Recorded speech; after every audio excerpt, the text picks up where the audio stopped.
ആ പിന്നെ എന്റെ മുറിക്ക് പുറത്ത് ഞാൻ ഉപയോഗിക്കാത്ത 4-5 ചെരുപ്പ് കിടപ്പുണ്ട്. അതിലിനി എന്തേലും പൊടി കണ്ട എന്തേലും പറയുമെന്ന് എനിക്കറിയില്ല. വേണമെങ്കിൽ അതും കൂടി ഒന്ന് വൃത്തിയാക്കി വെച്ചോ.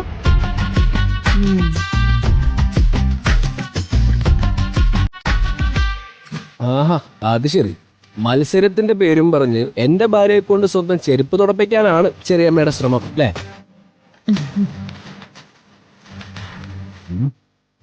അപ്പോ കൽപ്പനയ്ക്ക് വീട്ടുജോലികൾ ചെയ്യാൻ അറിയാഞ്ഞിട്ടല്ല, മനഃപൂർവ്വം ചെയ്യാഞ്ഞിട്ടാ അല്ലേ? ഇങ്ങനെ ഒരു അവസരം ഇതിനു മുമ്പ് വന്നില്ല, ചെയ്തില്ല, അത്രേ ഉള്ളൂ. ആർത്തി പിടിച്ച ആളുകളുടെ മനസ്സല്ലെങ്കിൽ അങ്ങനെ എന്ത് ചെയ്യണമെങ്കിലും എന്തെങ്കിലും ഒരു നേട്ടം അപ്പുറത്ത് വേണം. അതെ, എനിക്ക് ആർത്തിയാ. അതിനിപ്പോ എന്താ കുഴപ്പം? ഒരു മത്സരം ഇല്ലാതെ തന്നെ ആ മാല എനിക്ക് തരാറുന്നല്ലോ.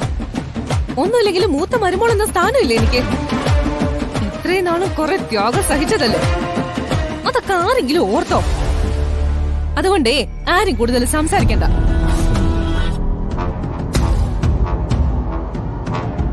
എന്താ അത്? ജോലി ചെയ്യുകയാണെങ്കിൽ അത് കൃത്യമായി ചെയ്യുക.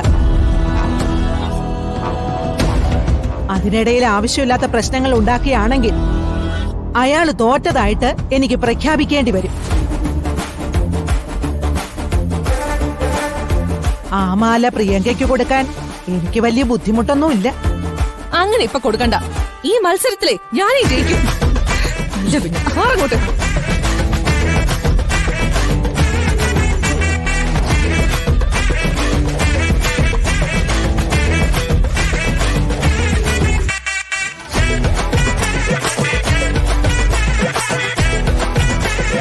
നിന്റെ മുറിയുടെ മുന്നില് 4-5 ചെരുപ്പുകൾ കിടക്കുന്ന കണ്ടല്ലോ. ഉർവശി, നീ അത് ഉപയോഗിക്കാത്തതാണ്. ഇപ്പൊ അങ്ങനെ ഉപയോഗിക്കാറില്ലമ്മേ. ആകെ പൊടി പിടിച്ച് കിടക്കുക. കൽപ്പനയോട് ഞാൻ പറഞ്ഞിട്ടുണ്ട്, വൃത്തിയാക്കുന്ന കൂട്ടത്തില് അതുകൂടി ഒന്ന് വൃത്തിയാക്കാൻ. കൽപ്പനയോട് വീട്ടുജോലികൾ ചെയ്യാൻ ഞാൻ പറഞ്ഞിട്ടുണ്ട്. നിന്റെ അടിമപ്പണി ചെയ്യാൻ പറഞ്ഞിട്ടില്ല.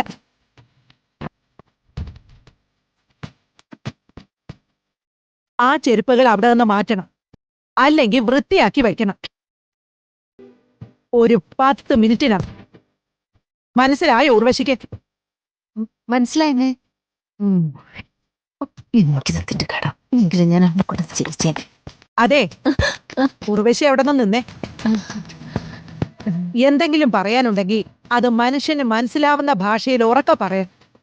അല്ലാതെ ചുണ്ടിന് താഴെ വച്ച് സംസാരിച്ചാലേ അത് ചിലപ്പോ നീ എന്നെ ചീത്ത വിളിച്ചതാണെന്ന് ഞാൻ ചിലപ്പോ കരുതിയാലോ. അയ്യ അമ്മേ, ഞാൻ ചീത്ത വിളിക്കാനോ? ഓ, ഇപ്പൊ എനിക്ക് സമാധാനമായി. ദൈവത്തിനെ വിളിച്ചതായിരിക്കും. അത് പിന്നെ എന്താ, തക്കാളി ഉണ്ട്, പിന്നെ വെണ്ടയ്ക്കുണ്ട്, പിന്നെ നീളത്തിലുള്ള ഒരു പച്ചക്കറി ഉണ്ടല്ലോ, എന്താ അതിന്റെ പേര്? മുരിങ്ങയ്ക്കാണോ? ഓ, മുരിങ്ങയ്ക്കൊന്നും അല്ല, ഒരുമാതിരി ഒലക്ക പോലെ ഇരിക്കുന്ന ഒരു സാധനം. പടവലങ്ങയാണോ? ആ, പടവലങ്ങയെങ്കിൽ പടവലങ്ങ. ഇതൊക്കെ എത്രയാ വാരിയിടേണ്ടത്? എത്ര മുളകിടണം? എത്ര ഉപ്പിടണം? ആയിക്കൊന്ന് പറഞ്ഞു തന്നാ മതി. ഇപ്പൊ പറയും. അല്ല, അങ്ങനെ പറഞ്ഞാൽ നിനക്ക് മനസ്സിലാവൂ? ഇയാള് വലിയ ശാസ്ത്രജ്ഞയൊന്നും ആവണ്ട, ചോദിച്ചതിന് അങ്ങ് ഉത്തരം പറഞ്ഞാ മതി.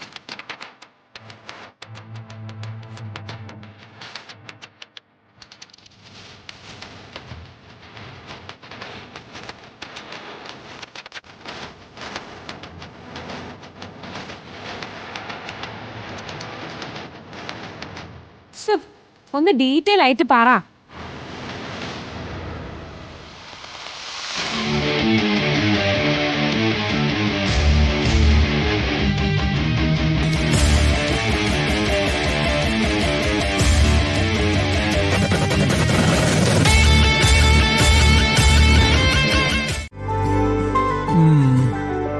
എന്നാലും സാർ, നമ്മുടെ ഹീറോയും ശ്യാമ മേഡവും തമ്മിലുള്ള സാമ്യം വല്ലാത്തൊരു അമ്പരപ്പം. സത്യം പറയാലോ, അവരുടെ സാദൃശ്യം വെച്ച് ഞാൻ ചില കഥയൊക്കെ മെനഞ്ഞിട്ടുണ്ട്. എടോ, കഥാകൃത്തുക്കൾക്കൊരു സാധ്യത കിട്ടിയാൽ അത് ഉപയോഗിക്കും. അതിന് തെറ്റൊന്നുമില്ല. ഓ, പക്ഷെ ശ്യാമ മേഡം വെറും ഒരു സെലിബ്രിറ്റി അല്ല. ഇതുവരെ ഒരു ഗോസിപ്പിലും പെട്ടിട്ടില്ല. ഒരാളും അവരെക്കുറിച്ച് ഒരു മോശം വാക്ക് സംസാരിച്ചിട്ടുമില്ല. ടോട്ടൽ ഫിലിം ഇൻഡസ്ട്രിയിൽ നന്മയുടെ ഒരു പ്രതീകത്തിനെ ചൂണ്ടിക്കാണിച്ചു കൊടുക്കാൻ പറഞ്ഞാൽ എല്ലാവർക്കും ഒരു സ്വരത്തിൽ പറയാനുള്ള ആളാണ് ശ്യാമ മേഡം. അതുകൊണ്ട് തൽക്കാലം താൻ മെനഞ്ഞുണ്ടാക്കിയ കഥ അവിടെ ഇരിക്കട്ടെ. ശ്യാമ മേഡവും രാധികയും തമ്മിലുള്ള സാമ്യം ഇപ്പോ തൽക്കാലം നമ്മൾ ചർച്ചയ്ക്ക് എടുക്കുന്നില്ല. ഓക്കെ? ഓക്കെ സാർ, ഞാൻ എന്റെ ശീലം കൊണ്ടെന്ന് പറഞ്ഞു പോയതാ. നമ്മളെ സംബന്ധിച്ചിടത്തോളം അവർ രണ്ടുപേരും രണ്ട് വ്യക്തികളാണ്, കഴിവുള്ള രണ്ടുപേർ. പിന്നെ മാഡം, ഞങ്ങൾ രണ്ടുപേരും കൂടെ ഒരുമിച്ച് വന്നതിൽ ഒരു ഉദ്ദേശം.